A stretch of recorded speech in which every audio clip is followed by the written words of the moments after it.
How do parents contribute to the waywardness of the female gender? Well, there are different ways some of our parents do contribute to the waywardness of the female gender. One of which is lack of home training, which we've already talked about in our previous video. And today, I would like us to discuss about parents' inability to provide for their children until they are married or settle down. Remember, we are talking about the girls, the female gender. One of the biggest reasons why some of these girls are frustrated and living terribly out there, our parents' inability to provide for their needs accounts for it all.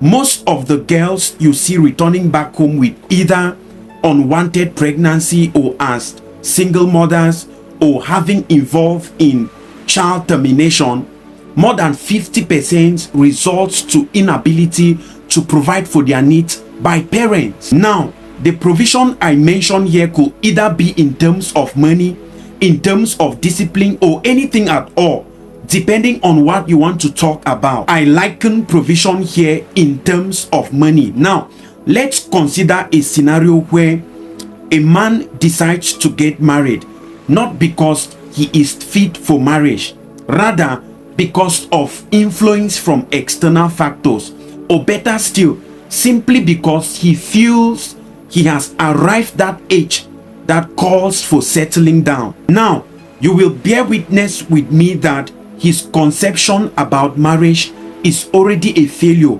talk less of the foundation he has laid upon, because the next thing will be giving birth to children.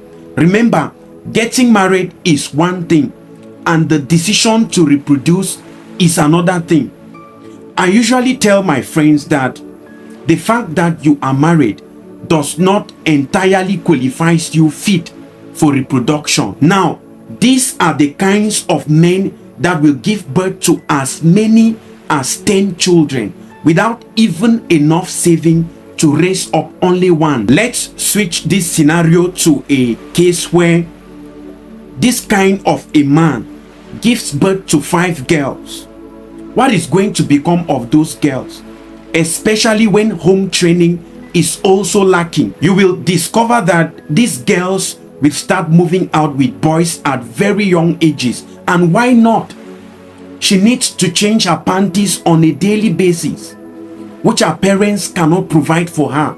Secondly, she needs money to take care of herself, especially during her menstrual cycles. What about her upkeeps? These are some of the things that pushes our girls into unwanted circumstances. Remember, if I am not making an error, the goal has never been to become pregnant, commit abortion, or become a single mother. But during the process, somehow, somewhere, it usually leads to an unwanted circumstances. And how? A boy will show up from nowhere in her life and begins to provide for her everything her parents could not provide for her. And you, the parents, your daughter is in the university. You don't care about who is responsible for her dressing. You don't care about who is responsible for her monthly allowance. You spend money to communicate with your daughter online, but you never bother to ask her who is responsible for her data. You don't care about who is responsible for the parts she changes on a monthly basis. After all, she's less of a distraction to you. And then when everything has landed her to an unwanted pregnancy, she comes back home with a baby, and all you can tell her is that you are not ready to father a bastard child. What insolence! Where were you when she needed you the most? Where were you when a stranger took over your responsibility in her life?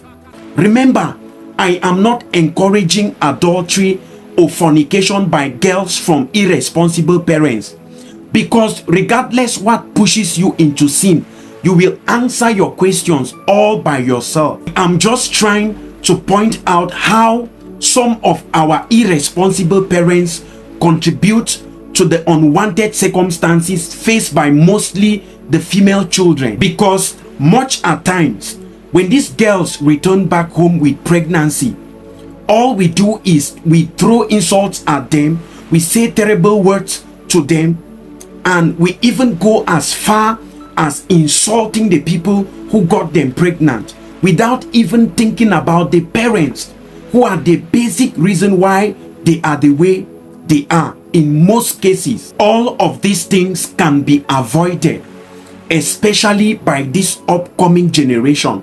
Now, if you are still a single out there, take this from me. Learn to differentiate between integrity and reputation, and always consider integrity before reputation. Don't get married just because someone said you should do so, or better still, just because you feel like you are too old to be single. When you marry just for a formality's sake, you will live to suffer the consequences.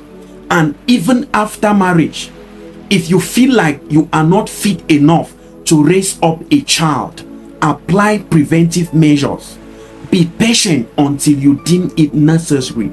Don't push things just because you want to prove a point, just because people said you should do so. Value integrity over reputation. It is better to remain single and childless than to raise up a generation that is bankruptcy of direction.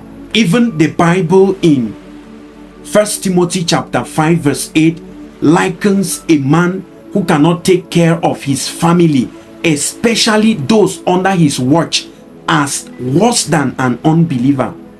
So it is better you remain single and childless than to raise up to produce a generation you cannot take care of, than to raise up a generation that is bankruptcy of direction, that is confused and frustrated. Let's be patient. If you feel you are not good enough, calm down yourself. Apply preventive measures. Be patient, work hard, and when you feel like you have what it takes to raise up a child or to get married, you can work yourself into it. Don't